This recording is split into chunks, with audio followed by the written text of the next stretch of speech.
It's my feel-good breakfast show.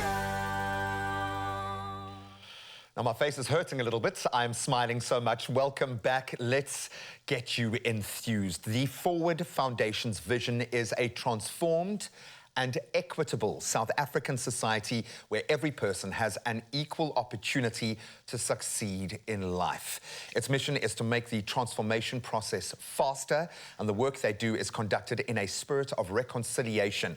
Now, we've got LaRue Conradi, co-founder and managing director of Forward Foundation, and Curtis Gordon, life skills coach. They join us here to chat about the human story as it's unfolding right now. Gentlemen, thank you so much for, as I was saying earlier, doing what you do.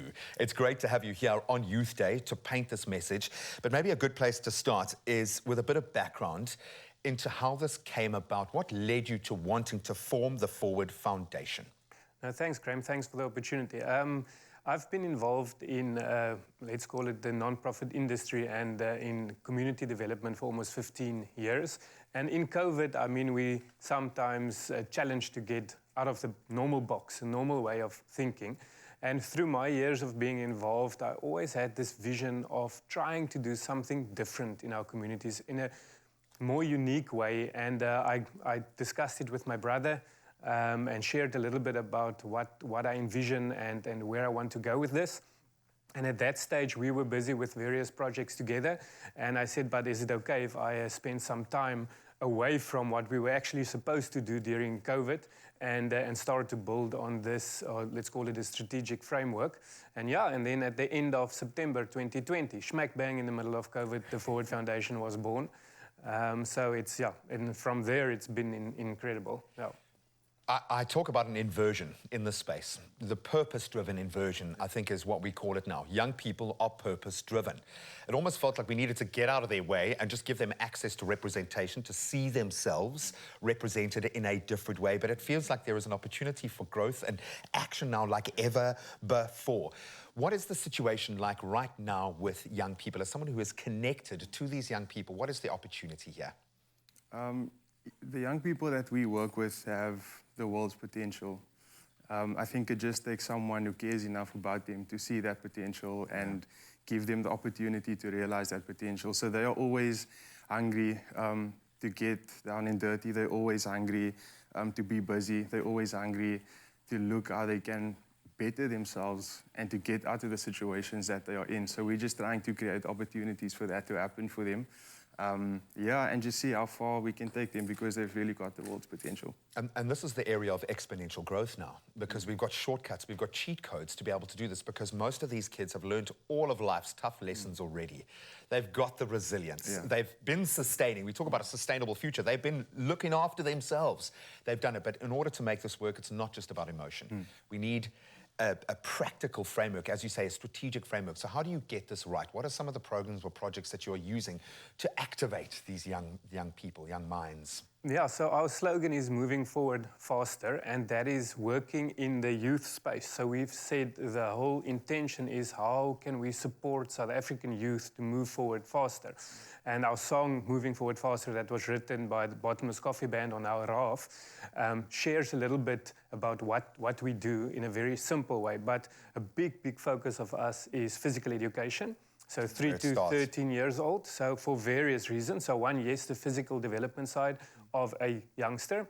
So sensor, motor, perceptual and physical skills development, but also the massive impact on academics. So you talk concentration, discipline, and then reading, writing, mathematics. So massive impact. And then the other thing that we've realized is we get access to so many kids in the most important developmental phase in their life. So that's 7 to 12-year age group, where you can have an impact still on their personality development, actually. To just make them realize that you can dream. You can actually dream back or big. You can take responsibility for your own choices, your own future. And then our intention is to create safe environments around that where the kids can grow together. They can learn from each other, and then they can be supported to reach their full potential. So big focus on physical education, that platform. Then obviously we build a life skill and mentorship component into everything that we do. And there's a big sport development side to things. Started out with rugby, touch rugby, sevens rugby and tens rugby in phase 1. And then we'll add on as we continue, as we're still a young organization. Then we do a lot of events. So camps, clinics, tournaments, community projects and various things like that. Engage, for sure. This notion of representation is not lost on me. Young people need to see themselves represented in a different reality. That being said, we need money, we need structures, we need support. What do you need from communities? Before we talk about money, what do you need from the communities around these kids to be able to get what you're doing done? I think the most important thing is to get the buy-in from the community. One of the toughest things about working for a non-profit is having to fight against the elements of the community. For sure. So I think if we can get our communities to buy into the vision of what we are trying to do, what we are trying to achieve with the young people, it definitely helps us and it makes our job a lot easier because now you've got parents that come on board, you've got schools that come on board, you've got sports clubs that come on board. So something that communities can definitely do is just to buy in and to see where they can help. We need it, whether it's money or resources or human resources. Just time, yeah, just well, time. whatever it may be.